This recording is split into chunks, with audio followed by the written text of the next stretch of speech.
What a beautiful day. I mean, Chamber of Commerce ordered this up, and I'm so thankful to be a part of this ceremony, to be a part of this celebration, and to indeed welcome you to a different portion, not only of your professional, but also personal life. What the Commandant didn't say, it's part of my bio, and appreciate that, Dave. That was a little bit more of my bio than I probably wanted to hear, but my mother was really excited to hear about it. So, uh, but what Dave didn't say is that we're not only West Point classmates, we're not only War College classmates, but we're true friends. So being back here at Carlisle with Dave, with his tremendous faculty, the provost, the dean, all of the faculty that's represented here on the dais and also out in the crowd, it really makes it special for me because I feel like I'm amongst true friends.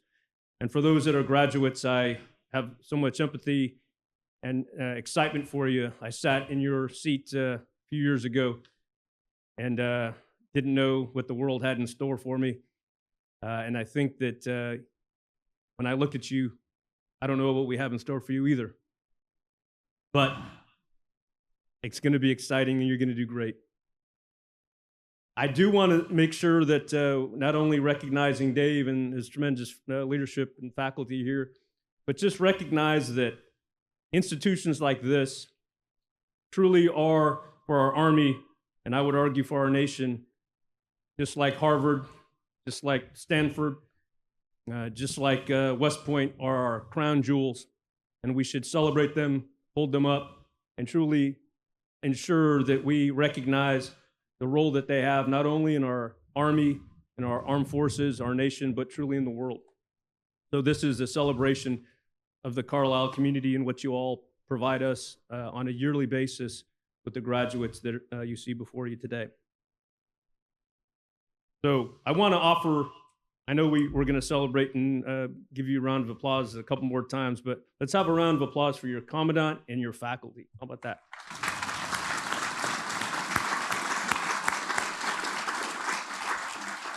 I'm also very aware that I'm the final obstacle standing in between you receiving your diplomas, traveling back to your homes, to your duty stations, and probably most cases, and most importantly, back to your families. So I'll keep it relatively brief, but I'll do my best to offer a few observations that may resonate today or sometime as you reflect in the future about the past few years that you've spent here, about your education, about your leader development, and indeed your relationship building. You know, what caught my eye when I looked at the overall class composition, I was truly impressed by the rich and exceptionally diverse group that you are. Just shy of 400 graduates, representing not only the three components of our active Guard and Reserve in our Army, the entire Joint Force, with the exception, for some reason, of the Space Force. So maybe, Dave, in the future, we can get some Guardians here and we can celebrate with them in the future as well. But our interagency, our extremely talented executive agency folks represented here in the graduating class, whether it's the Department of Homeland Security, Department of State, or even, I think you have a member of the White House staff here that's a graduate with you. I have no doubt that your unique perspectives and experience enriched not only the educational experience, but the professional and personal experience that you shared over the past 2 years. And finally, I'd be remiss if I didn't also recognize the international fellows that were part of your class, a total of 9 nations represented, and truly unbelievable that your participation eclipsed the total period of 2 years and your nations allowed you to participate in such a dynamic program that involved not only significant travel for some of you, but also significant level of commitment to the education and to our overall relationships. America's enduring advantage is not only gained through the cutting edge of our technology, not only based on our significant amount of capabilities and logistics, our detailed doctrine, It's truly built and nurtured on the shared values that we share with so many nations. So the 9 nations that are represented here today, on behalf of the United States, behalf of our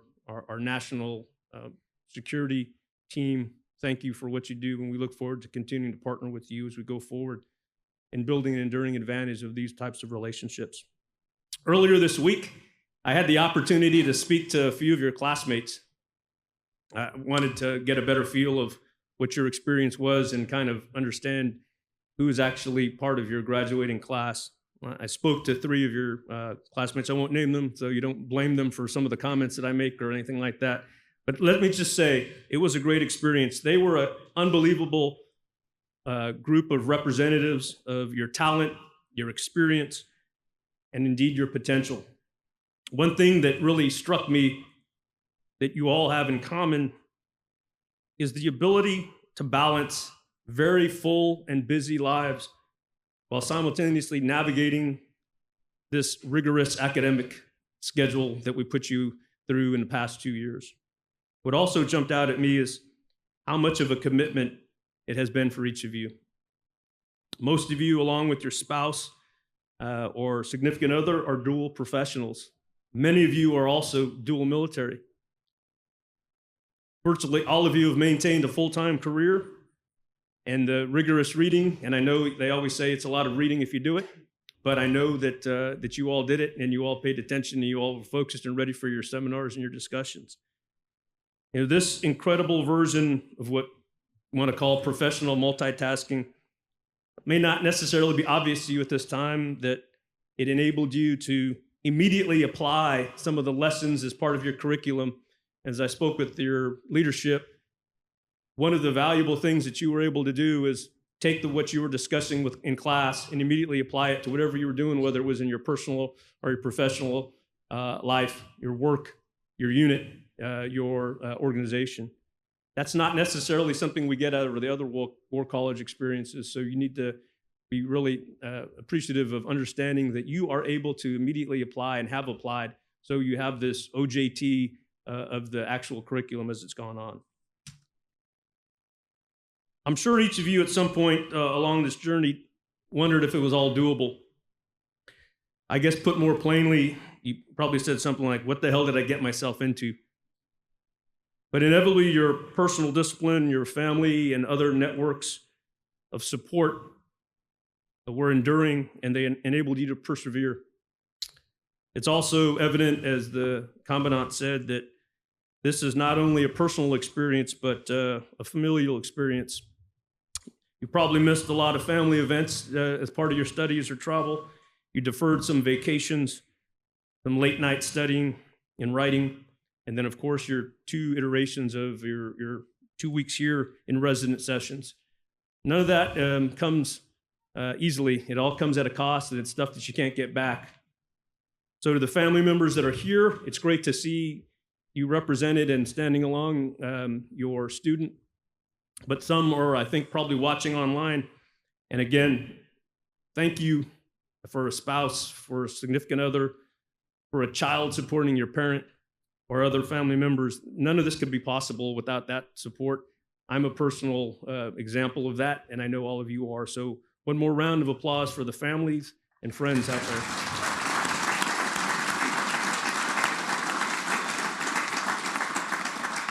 So going forward, what type of Army, Joint Force, U.S. government, nation, or indeed world will you inherit?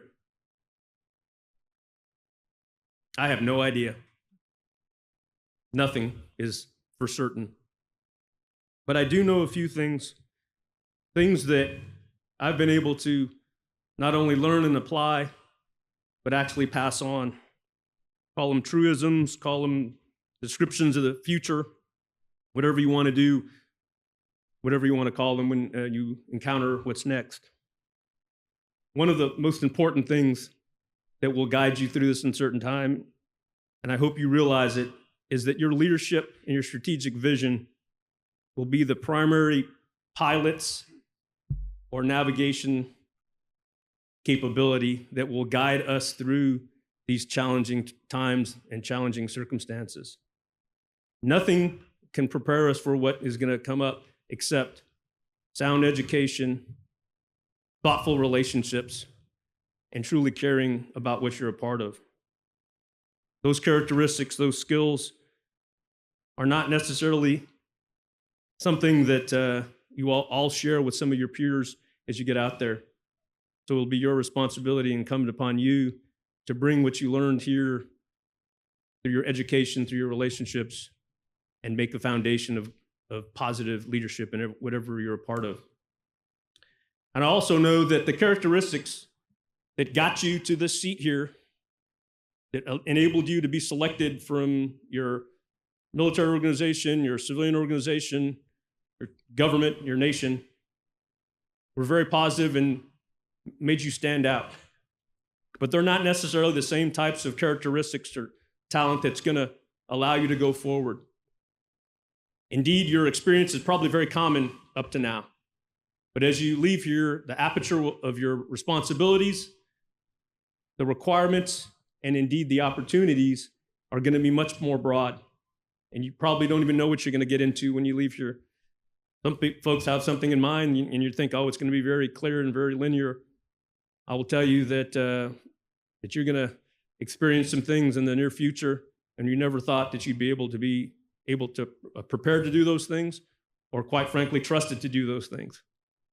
But you're going to be heaped upon with the level of responsibility and thoughtfulness that you are not necessarily ready for, but I think with the foundation that you have and probably the motivation, you're going to do great. From your ranks, yes, will come the next brigade commanders or wing commanders, ship captains, and civilian executives. That's all very predictable. But what is not, and what may come from some of you in the ranks today, are future mayors, future CEOs, members of Congress, and yes, maybe even a future deputy undersecretary or some type of service or something. So be ready. Be receptive to new opportunities. The foundation you have has prepared you to do so. But the problems and challenges that beset our nation and world, problems that you will tackle on your watch, are inherently complex, at times nonlinear, and clearly require an interdisciplinary approach that you've learned here over your 2 years and will continue to foster. The curriculum that you participated in over the past 2 years will definitely assist you in that. And probably likely you're already doing those things, as I said about, you're probably already applying those. However, as the commandant alluded to, what is truly the secret sauce of any professional and executive level type of education is the meaningful and clearly depth of the relationships and network that you have built. That's why it's so important that we bring you back a couple of times during this experience, because we can do a lot virtually, but we can't do things because by nature as humans, we're inherently relationship based, and we need to build those relationships. So the relationships and network that you've built are going to foster and enable you to do things that you probably thought you never would have, and you're going to rely on them immediately. I rely on them on a daily basis, whether it's reaching out to my friend Dave or reaching out to folks from other nations to get stuff done. Really, what that is a aspect of going forward with a level of understanding and being clear-eyed of what your responsibilities are. And you'll take that level of responsibility and the network and start focusing on building a legacy. And speaking of legacy, it's not too early for all of you to start thinking of what will your legacy be. You know, one of my favorite books, the recent books on leadership that I've been focused on, is actually titled Legacy. And it's about the All Blacks, the national rugby team of New Zealand. Shout out to our Kiwi. Where's he at? All right. I'm sure you know about the All Blacks, right? Okay. They're the winningest sports team in history. Over 100 years, their record of victories in international rugby is unmatched. And one of the key themes of that book focused on legacy is that the responsibility of leaders, the primary responsibility of leaders is to be what they call a good ancestor, is to leave, as they call it, the jersey that they wear in a better place. And you all wear multiple jerseys, whether it's the cloth of our nation, the suit of your organization, or other ways to identify. But you should leave the jersey in a better place. And as they say in the book, and so many folks now have incorporated into the leadership philosophy, to plant trees which you don't necessarily think that you will get to enjoy the shade under, but you plant them anyway because it's the right thing to do. Whatever your legacy may be, I strongly encourage you to plan it out. Don't play sandlot football with what you want to do in the future. Have a plan, communicate it, refine it, don't put it off. It's your lasting chance to really cement what you have done over your career, because you're all on an important personal journey. And as meaningful as that personal journey is to you, it really doesn't mean as much unless you bring others with you. And that's what your legacy is all about. I hope today that this is a key point along your journey, that you reflect on what your legacy has been and then what it can be. Finally, a couple of words of just, I won't call it wisdom, I'll just call it hard lessons learned. Take care of yourselves and your families. Nobody else is going to do it for you. I've seen many leaders neglect this aspect of their true love for their organization or their profession, but they have neglected in loving themselves or holding those up that mean a lot to them in a loving way and taking care of them. When you suffer a setback, personally or professionally, your world will get really small. Some of you may have experienced this already. And when your world gets small, it's very clear to you what's important. It's your family, and if you're lucky, a friend or two. So although you have a great network now, make sure that you focus on that aspect of your world that is truly going to be there through good times and in bad to help you not only celebrate, but to hold you up. Because we're all going to suffer setback personally and professionally. It's less about what happens to us. It's more about how we react and how we move on and what those opportunities mean. I certainly didn't think I'd ever be a political appointee after serving for 30 years in the uniform. And frankly, some days I look at myself going, who is this doing this job, or why am I here? But it's part of my journey. It was offered to me because another road was closed, and I took it as an opportunity to go down that path and continue my journey to try to make a difference. All of those types of things will happen to you personally and professionally. Your family, your friends, they're the ones that'll be there. So really, I just look forward to seeing what you're all going to do. I feel part of the class now, and I don't know for sure how much I'll be able to interact with you on a formal basis, but if there's some way that you have an opportunity for interaction with me, and whether it's in the halls of the Pentagon or in some travel or somewhere on LinkedIn or something, we're all a part of, I'm sure. Please let me know that you're a graduate of the class of 2024 Distance Learning Program. I'll definitely pause, reflect on today's day, what it meant to me personally, and I know what it means to you and your family. And then maybe we can strike up that aspect of continuing the network. Lastly, we say in the Army now, like we started in the 70s and 80s, be all you can be. And that's true. But more importantly, be what our nation and our world needs now. Be leaders of character who are givers, not takers, who build and not tear down, who multiply through their positive values, not divide through selfish or narrow perspectives. That's what we need from you.